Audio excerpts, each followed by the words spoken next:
Just let me know when I pull this up.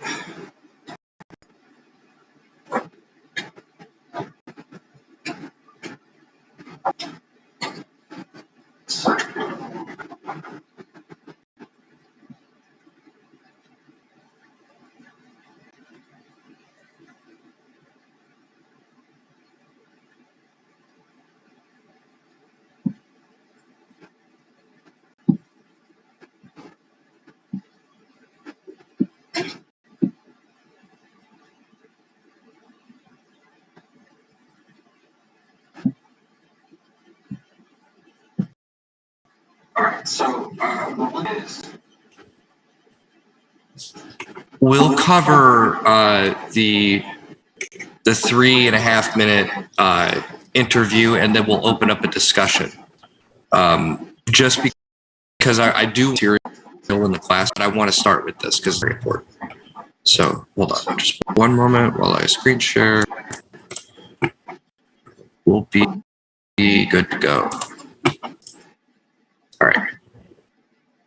So what we'll do is we'll watch this, and then I'll read to you what Huey wrote regarding this, just so that we have more than enough content to get the point across. So y'all can see my screen, right? Just gonna check into your fridge. The floor's open for that question. Just hands up or anything like that, so I know you guys see my screen. Yep, I see it. Okay. All right, we're good. All right, so here we go. Sorry, just one more thing. I gotta get the captions going. There we go. Okay. Minority situations, or at least cleavages, on which I keep the comments. There are many of women today who are all categorized as women's liberation, and yet again, they represent groups, only of whom are politically conscious, and there are other groups like the homosexual groups. I would like your thinking on relationship and what you're talking about. They definitely have a place in the revolutionary movement, the Women's Liberation Front. The Women's Liberation Front, some of the groups are politically conscious. Those groups of women who are politically conscious, we would like to unite with them, and we would like to also have unity with the homosexual groups who are also politically conscious.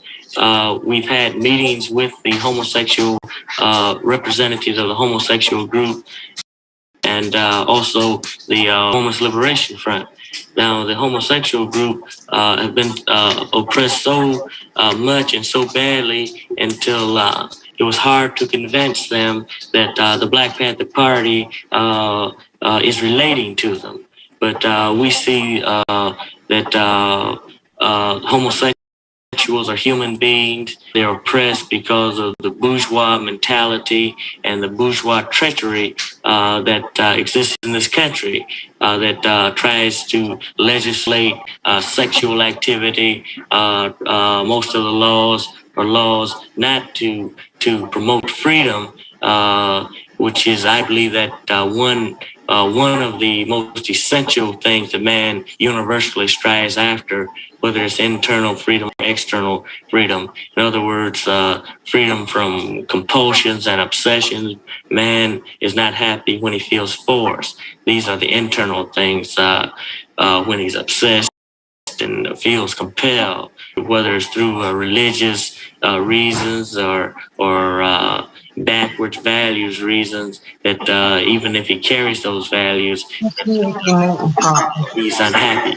And of course, that when we start legislating from the outside, there's force from the outside also, and this is on the laws, on the law book, saying that adult people can't have any kind of sexual relationship they want to. I don't think that the homosexuals should be harassed and badgered and brutalized because of their desire to have a sexual relationship that's not popular at this time. So we plan in the future to make sure that we're have solidarity with all oppressed people. So we got that video there. I'm going to read this section here to you too. This was so tabs. Try to do that. So here we go.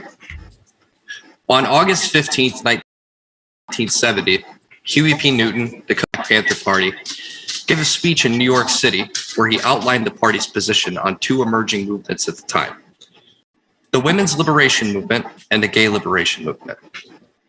Newton's remarks were strikingly unusual, since most conservative, moderate, and radical Black organizations remain silent on the issues addressed by these movements. The speech appears below. During the past few years, strong movements have developed among women and among homosexuals liberation. There has been some uncertainty about how to relate to these movements. Whatever your personal opinions and your insecurities about homosexuality and the various liberations among homosexuals and women, and I speak of the homosexuals and women as oppressed groups, we should try to unite with them in a revolutionary fashion. I say, whatever your insecurities are, because as we very well know, sometimes our first instinct is to want to hit a homosexual in the mouth and want a woman to be quiet. We want to hit a homosexual in the mouth because we are afraid they might be homosexual. And we want to hit the woman or shut her up because we are afraid that she might castrate us or take the nuts that we might not have to start with. I'm going to stop just really quickly. This right here, the scathing attack on the president in the movement. And this statement is completely radical in its time, because the gay rights and liberation movement, the women's movement, the gay liberation movement was really new on the scene at the time. And a lot of people on the left didn't really know where to fall into this picture. Whether they missionary potential, whether this was something that we should be centering our fight around or alongside. And so Huey comes out very strong in his statement here. This section here at the end, because we're afraid that she might castrate us or that we might not have to start with, that right there is an attack on, I mean, we call it toxic masculinity today. Back then, that term wasn't popularized. It wasn't on the scene as it is now. But that's what this is here. He's fighting against ordinary masculinity, right? Anybody who want to silence women, he's attacking their manhood, and that countercultural kind of revolutionary masculinity that we support, and this is the revolutionary masculinity that the Black Panther Party originally espoused. There was a problem in the party originally. Many of the men were taking advantage of women or refusing to let them speak or to hold positions of leadership and these kinds of things. And once the Black Panther Party examined this issue and reoriented and restructured itself as a result, women were the ones on the forefront with weapons. Women were the ones who were protecting the Feed the People programs, the clothing programs, the free breakfast for kids programs, the healthcare clinics, the offices, these things. And it was men who were doing the domestic labor involved with maintaining this, right? They completely switched the roles. I mean, not entirely, right? I mean, it's not uncommon to see a man carrying a shotgun in any of the photos. Right? It's not uncommon, but it was equal in this regard. And this is something that movements prior to this advancement of their political. So he's coming off very strong here. To remember that this was incredibly revolutionary in its as a statement. Okay, we maintain security in ourselves, and therefore have respect and feelings for all oppressed people. We must not use the racist attitude that the white racists use against our, they are Black and poor. Many times the poorest white person is the most racist because he is afraid that he might lose something or discover something that he does not have. So you're of a threat to him. This kind of psychology is in operation when we view oppressed people and when we are angry with them because of their particular kind of behavior or their particular kind of deviation from the established. Remember, we have not established a revolutionary value system. We are only in the process of establishing it. I do not remember or ever constituting any value that said that a revolutionary must say offensive things towards homosexuals, or that a revolutionary should make sure that women do not speak out about their own particular kind of oppression. As a matter of fact, it is just the opposite. We say that we recognize the women's right. We have not said much about the homosexual at all, but we must relate to the homosexual because it is a real thing. And I know through reading and through my life experience and observations that homosexuals are not given freedom and liberty by anyone in the society. They might be the most oppressed people in this society. And what made them homeless? Perhaps it's a phenomenon that I don't understand entirely. Some people say that it is the decadence of capitalism. I don't know if that is the case. I rather doubt it. But whatever the case is, we know that homosexuality is a fact that exists. And we must understand it in its purest form. That it is a person, have the freedom to use his body in whatever way he wants, he or she. This is not endorsing things in homosexuality that we wouldn't view as revolutionary. But there is nothing to say that a homosexual cannot also be a revolutionary. And maybe I'm now injecting some of my prejudice by saying that even a homosexual can be a revolutionary. Quite the contrary. Maybe a homosexual could be the most revolutionary. When revolutionary conferences, rallies, and demonstrations, there should be a full participation of the gay liberation movement and the women's liberation movement. Some groups might be more revolutionary than others. We should not use the actions of a few to say that they are all reactionary or counter-revolutionary, because they are not. We should deal with the factions just as we deal with any other group or party that claims to be revolutionary. We should try to judge somehow whether they are operating in a sincere revolutionary fashion and from a really oppressed situation. And we will grant that if they are women, they are probably oppressed. If they do things that are unrevolutionary or counter-revolutionary, then criticize that action. If we feel that the group in spirit needs to be revolutionary in practice, but they make mistakes in interpretation of the revolutionary philosophy, or they do not understand the dialectics of the social forces in operation, we should criticize that and not criticize them because they are women trying to be free. And the same is true for homosexuals. We should never say a whole movement is dishonest when in fact they are trying to be honest. They are just making honest mistakes. Friends are allowed to make mistakes. The enemy is not allowed to make mistakes because his whole existence is a mistake, and we suffer.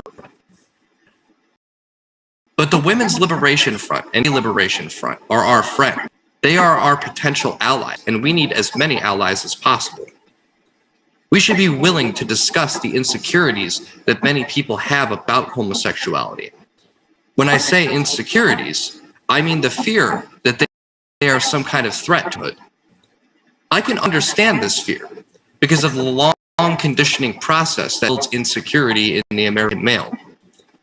Homosexuality might produce certain hang-ups in us. I have hang-ups myself about male homosexuality. But on the other hand, I hang up about female homosexuality.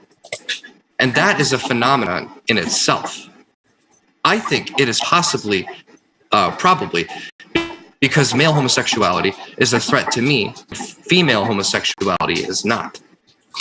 We should be careful about using the terms that might turn our friends off. The term fag and punk should be deleted from our vocabulary. And especially, we should not attach names normally designed for homosexuals to men who are enemies of the people, such as Nixon or Churchill. Homosexuals are not enemies of the people. We should try to form a coalition with the gay women's liberation groups. We must always use social forces in the most appropriate manner. Okay, so I'm going to open the floor, but I have a question for all of you.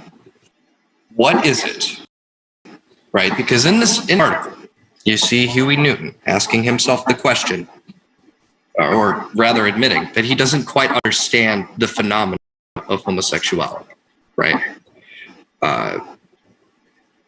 My question's a little bit different, but what is it that causes people to be prejudiced against homosexuals, against transgender people, against LGBTQ people in general and women? And I open the floor to all of you.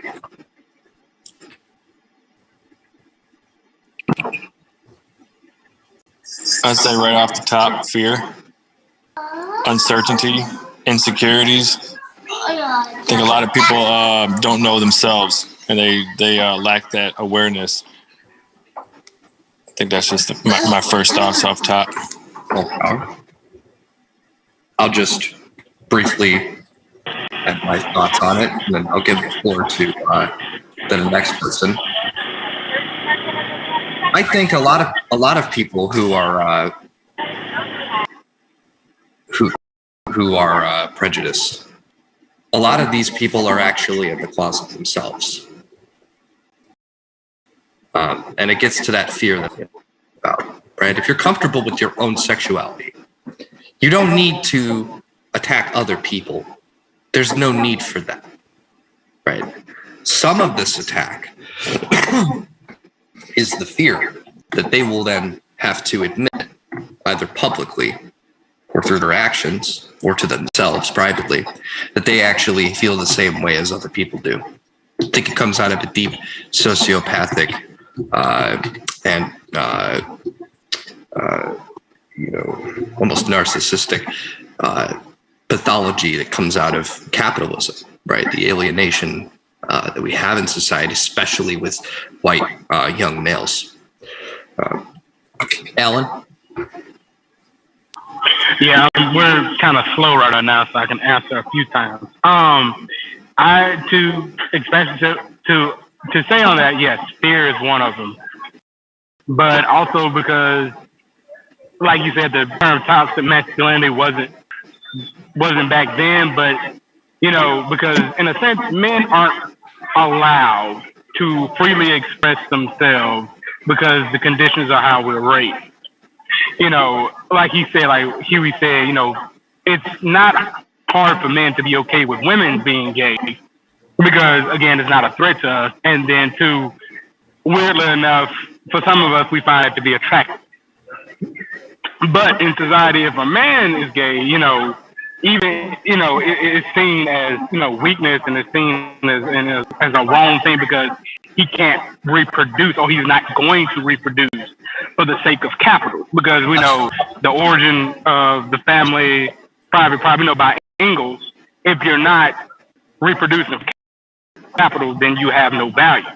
So it's the fear, but it's also like in capital because it's not producing for capital. And especially in your teenage years, everybody, not to say, a lot of people are curious, and males aren't allowed to be curious, depending on where you are, especially if you're in, like where I grew up in the Delta. You're not privy to be curious because it will out you, and then it brings this whole shame on you, shame on your family, and kicked out of families and stuff like that, or kicked out of homes and stuff. Before exploring that side of themselves, especially for men. Now, again, with women, it's the same, but it's seen a bit different, from the male, and so that's what I wanted to add to that. And to elaborate further, and I think that you've nailed it. You've nailed it, right? This comes out of the origins of the family, right? The family unit as a model, right? If you ask a Reaganite, right, neoliberals, neoconservatives, these kinds of people, what is the fundamental unit of society? Some of them may say it's the individual, but a vast majority of them will say it's the family unit. Okay, the fundamental grouping in society, right? So, and that's a profitable model. How many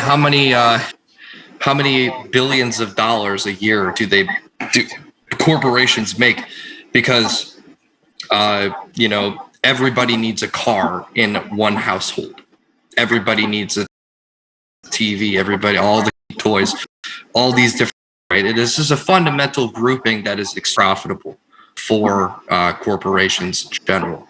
And prior to that, it is right. The family unit is a vestige of previous eras as well, because prior to that, it was an excellent means of regulating society when it had control over many aspects of the feudal system. And it's a progression, right? Because the saying, it takes a tribe to raise somebody, right? This general statement.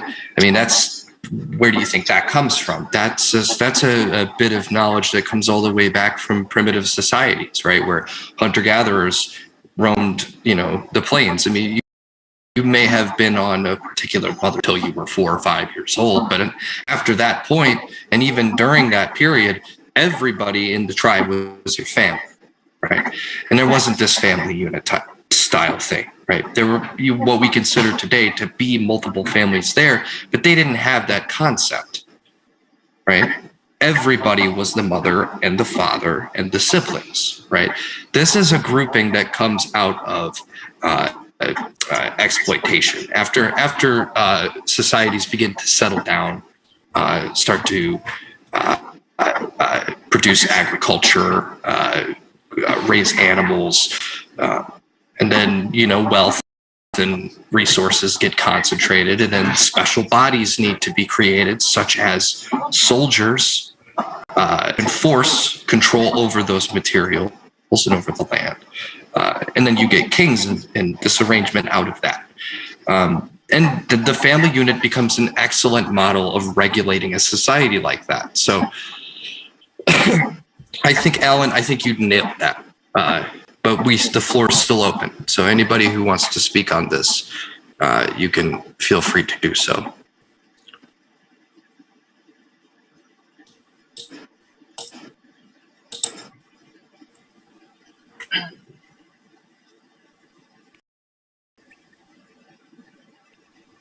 Well, I'll just add on to that, kind of what we were saying, and I think the model of private property and regulating marriage and stuff like that in the way of cutting down generational wealth and keeping it away from other people. I mean, they do the same thing with racist laws in the past, in which prevented other people from marrying and stuff like that. And it's just another way of maintaining the status quo of cis white male patriarchy, and constantly keeping that wealth and that aspect. Another to elaborate further on that, another aspect of this coming out of the inception of private property and these kinds of things is that in feudal systems, you had a what's that called? It's a patriarchy, matriarchy, but a family rule lineage, right? Rulers are all in the same family, right? And this creates a clear line of demarcation between the monarchical family and the serfs, and the petty aristocrats and the knights and all these people. It's a very good way to regulate the class structure of a society. And then going even further, it's a great way of passing land down from one family to another, right? If you have to have a right to rule or a right to a claim to a land based solely on who you are in relation to your parents and on and on, that is an extremely effective way of keeping land within control of the church and the kingdoms. Now, over to today, it's not quite the same, but this is a vestige, right? It's left over, and you still see inheritance, right? That's still something that happens. People still inherit their wealth. They inherit land, right? And it has to do with who they're related to, right? So all you see here is a general trend of one class structure. The overthrow of that class structure by the bourgeoisie. Now they have control over the government. Then the bourgeoisie are overthrown in some places, hopefully here soon, by the worker, right? And we will eventually, at some point, not have a need for these vestiges, right? This inheritance and these kinds of things. So, Sister Robinson? Yes, I also wanted to add that thinking about today, if Roe versus Wade is overthrown, that will probably affect the homosexual community. Not only that, we allow the government to start policing the womb.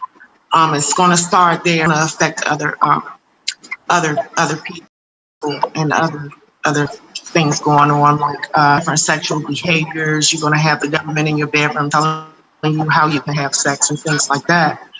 And I also just wanted to make a statement. I feel like anything that teaches hate is very cult-like, because revolution, is love. It's about love. It's not teaching hate. So it's not to be taught to hate any group of people. That's all I want to say. Yeah, I agree with you on your analysis of Roe v. Wade. I mean, this opened the door from everything from interracial marriage to being questioned to homosexual marriage, to even same-sex couples adopting kids. I mean, the whole swath of your different rights to marriage will come under fire. But it is important. I mean, it's not as at all or very much relevant now. But these things, it is important to recognize they are vestiges, right? They are a means of tying one family to another, and in the past, they were not done on a voluntary basis, seen as property. So the history of marriage is a very brutal one. But it's not to say that we shouldn't, in our current condition, we shouldn't fight for people's right to a voluntary marriage together of all people. It's very important. These attacks by the government on those laws will put that right in danger. So, can you hear me? Absolutely. Oh, okay. To put things in context of the time, what had happened was the Stonewall riot in New York. And it forced the left, as gay people, even drag queens, battling it out in the streets with the cops. And it forced the left, particularly the militant left, to decide whether we supported that action or not. Yeah. And the Panthers were the first to come forward and say, this is revolutionary and we should support it. And so we started meeting with gay liberation people, and it was kind of really awkward at the time because it speaks to the cutting edge of your line too, because you're the first ones to recognize it. Yeah. And I remember when I was at the first meeting I had with the gay people, I used the term cocksucker referring to the president because, and I said, no offense. And they laughed and they said, no, we think he's a cocksucker too. But, it was like the terms and stuff were common use, particularly among the, youth and stuff. Men, particularly, used to call each other faggot as you're not as much a man as I am, macho kind of thing,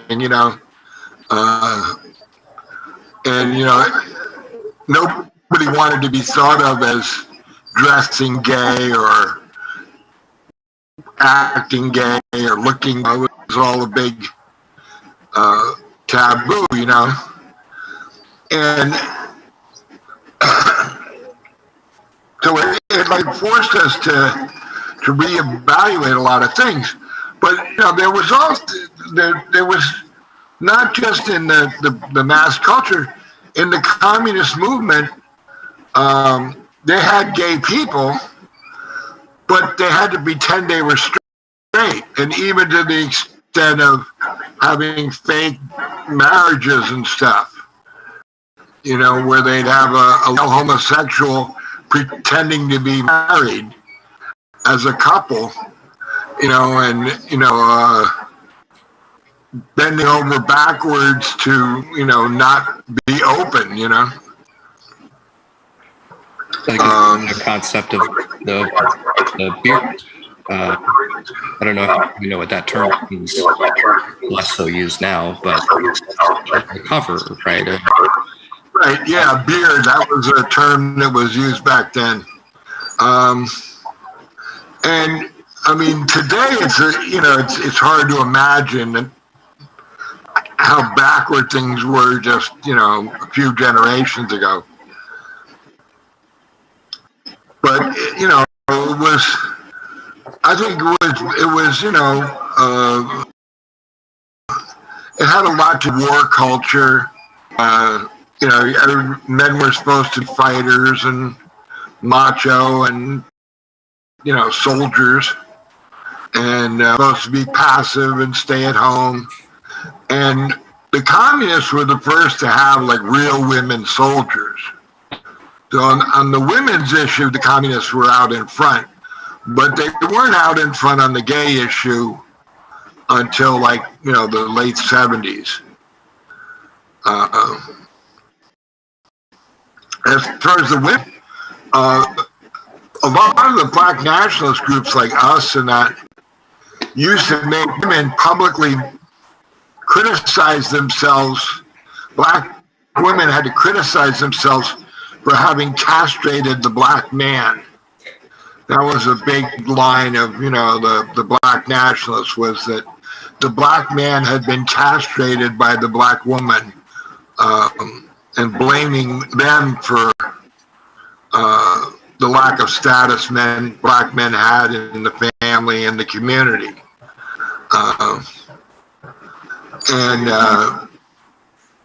You know, when the Panther Party was founded, there were some women that, you know, wanted a gun, you know, and, you know, they got their demand, you know, So. but there was, you know, the Panthers were always out in front of the women question, but it took a while to reach a point where it was like consciously considered a duty of revolutionaries to support women's liberation. It was, you know, the men kind of, if they could dominate a woman, they did. If they couldn't, then they backed off. But the Panther sisters were pretty tough characters, you know. They would, you know, insist that they didn't do all the cooking or make all the coffee, or their job wasn't just, which was traditional in most like blacks and organizations. The women were like there to serve the men, you know. Particularly the more right wing the nationalists, the more repressed the women were.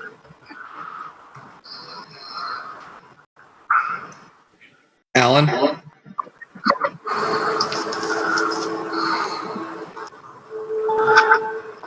That was all I wanted to say. I was just about to say, in particular, I think, especially with the communist movement, I think because they viewed homosexuality as a bourgeois, I think a bourgeois thing. So I guess that's why in a long sense they didn't like meddle on the question or whatever, or homosexual issue.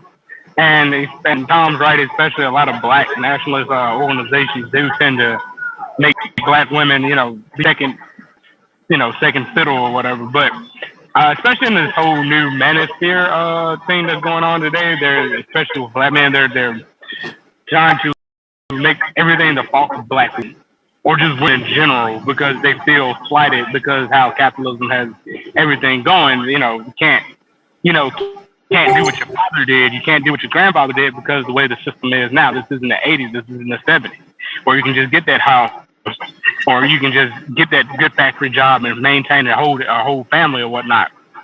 You know, and then back to the LGBT thing. You still see that today, even in CPUSA with older members.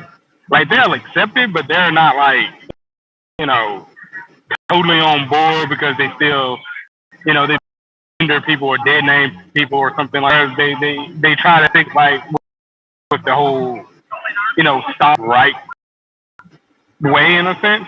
So, you know, and it is up to like the newer members like myself to like actually try to combat that and like, hey, that's not gonna be, you know, that's not gonna be tolerated. That's not gonna be something that we do, you know. So that's what I want to say to that. So if I just trying to here, I think he's here. Chairman, are you here? All power to the people. You got something you want to say on this? A little bit about the sisters in the Black Panther Party. I think the operative word that time used was tough.